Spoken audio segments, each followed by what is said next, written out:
Hey guys, this is Alea Jen and welcome back to my YouTube channel. So for today's video, merong tanong sa atin si Andrea Abondo about doon sa bahay na pinapagawa ko. So ang tanong niya is ano nga ba daw yung parang mas maganda gawin, mag-ipon daw ba or bumili na ng materyales. So this is my own perspective about kung paano ko pinagawa yung bahay. Kahit natigil siya, at least hindi ako nagsisi kasi mabuti na yung nasimulan. Para may tatapusin ka. So, ang ginawa ko una is nag-ipon muna ako ng materyales, bumili ako. Kada sahod, guys. Ang ginagawa ko, halimbawa, 38,000 yung sahod ko. Pinapadala ko yung ano doon, kasi sabi niya mahirap daw mag-ipon. So, pinapadala ko yung 25,000, natitira sa akin 5,000 dito. So, 5,000 sa mama ko, yung 20,000 is binibili ko na ng materyales paunti-unti. Ang dami ko nang nabiling materyales pero kulang pa din. So, kaya materyales yung unahin nyo kasi nagmamahal siya.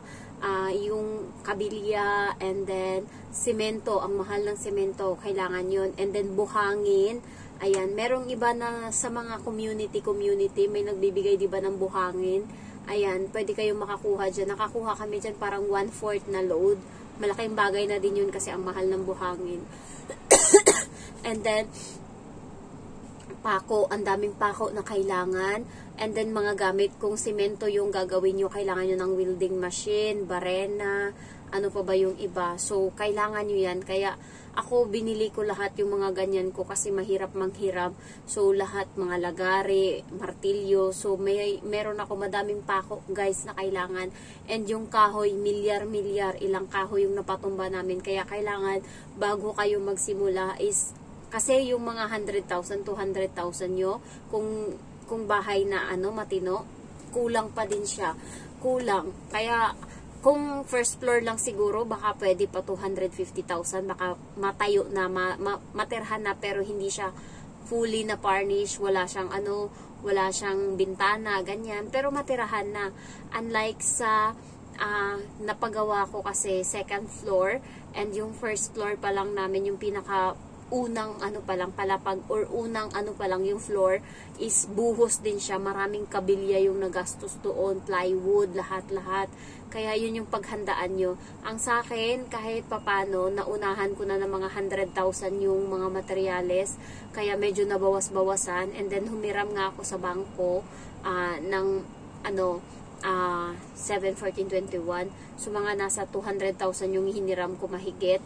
And then may sahod pa ako, and then yung YouTube ko, and then lahat-lahat na, nag-utang pa nga ako sa Shopee para lang gusto ko kasing i-push na mabubungan siya para matirhan, pero hindi talaga kaya. Alam nyo ba guys, yung mama ko ngayon is doon na siya, kasi yung kusina na pinagawa ko, okay naman siya. And then, nagpadugtong pa ako ng dirty kitchen. Doon sila nagluluto. And then, nandun yung namin, mesa namin. And then, mga upuan. So, yung bahay na tinitirhan ngayon ng mama ko, parang sobrang liit ata. Kasi, sabi niya, hindi nga daw siya makaano ng tama. Makahiga. Kasi nandun, marami kasi kaming gamit. May mga video okay kami nandun. Mga aparador, lahat-lahat. Ang dami kong mga gamit doon. So, sabi niya, yung nilulutuan daw nila is na daw ng hangin kasi parati umuulan doon, nalipad. Ang ginawa niya ngayon, doon na sila nagsasaing, nagluluto doon sa malaking bahay, doon sa pinagawa ko, kahit na hindi pa nila tinitirhan, pero may mga katre kasi doon, 2 katre na malalaki, nandun na din, kaya nakakatambay sila ang mesa, ang mga upuan, doon sila kumakain ng hapunan, tanghalian, lahat, doon sila kumakain, naghahanda. Ang tulog is doon lang sa bahay na tinitirhan talaga nila na maliit, kasi nga umuulan, yung pintuan ba papunta sa second floor is doon tumatagos yung tubig papasok sa loob ng bahay. Sabi niya kahit natakpan pa daw, hindi na daw magagawa ng paraan. Kaya isa lang yung choice doon, kailangan mabubungan siya para nga wala ng tubig na pumasok and hindi na kaya yun yung pinupush ko ngayon. Importante na meron ka munang mga nabili na materyales kasi nagmamahal yan. Unahin nyo yung pako, kabilya, alam niyo yun, mga welding machine kung kailangan nyo ng mga ganyan, mga materyales. And then, kahoy guys, importante, ihuli nyo na yung semento, hollow blocks, ihuli nyo na, mura lang yung hollow blocks. alam niyo yung bahay na napagawa ko, 800 pa lang yung nagamit nila na hollow block. Semento, doon kayo tatagain. And then, yung sa tire wire, yung pangtali ng mga kabilya, mahal din doon din. And madami, kapag bubong na, is yun nga, parlins, ang mahal din, pero kailangan talagang anuhin. And aside from that, mag-ipon din kayo ng pera.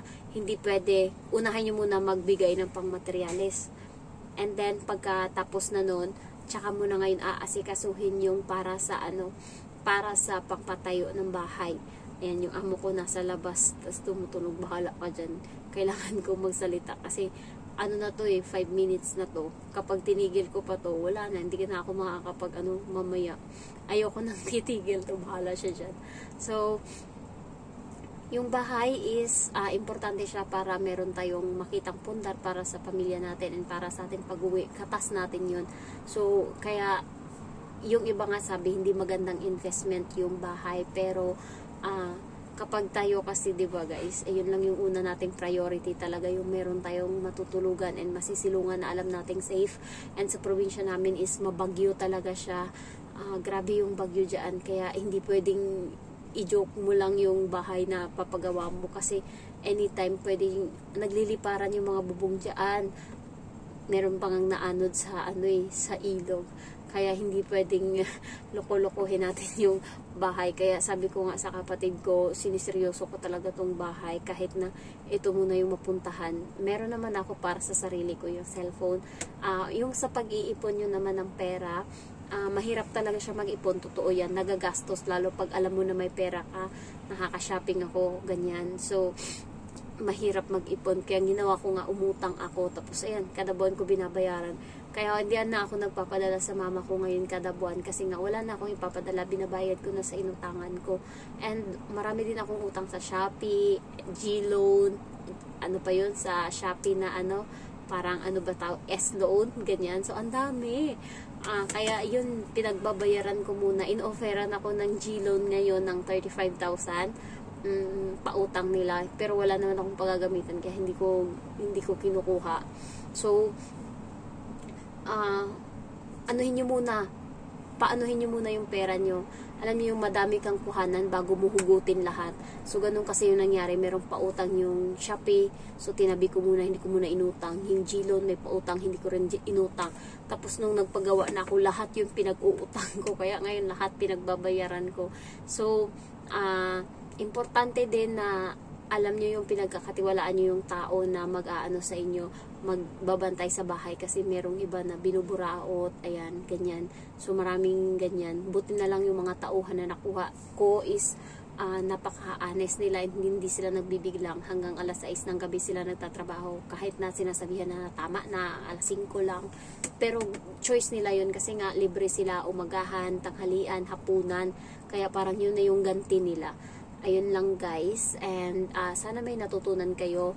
Unahin talaga natin muna materials and then tsaka tayo mag-ipon ngayon pagka yung parang feeling nyo konti na lang yung kulang, tsaka nyo na ngayon ipapagawa yung bahay. Yung pag-iipon, kung hindi naman kaya is pwede nyong utangan yan. Marami ditong pag-uutangan sa Hong Kong, basta sure ka lang na magbabayad ka kasi pag hindi, aakitin ka nyan sa bahay ng amo mo and bubisitin ka nyan hanggang sa ma-terminate ka. Kaya kailangan magbayad kayo para hindi kayo maakyat. Ayan. So, and then yung utangan nyo is, alam nyo na sapat na para mabayaran nyo. Kasi kung sobra-sobra, merong babae na nandito, 3 ata, 4 yung bangko niya.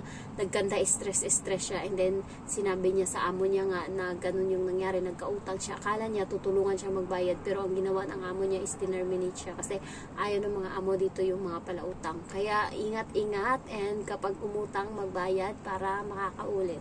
So, thank you for watching and I love you all. Bye-bye.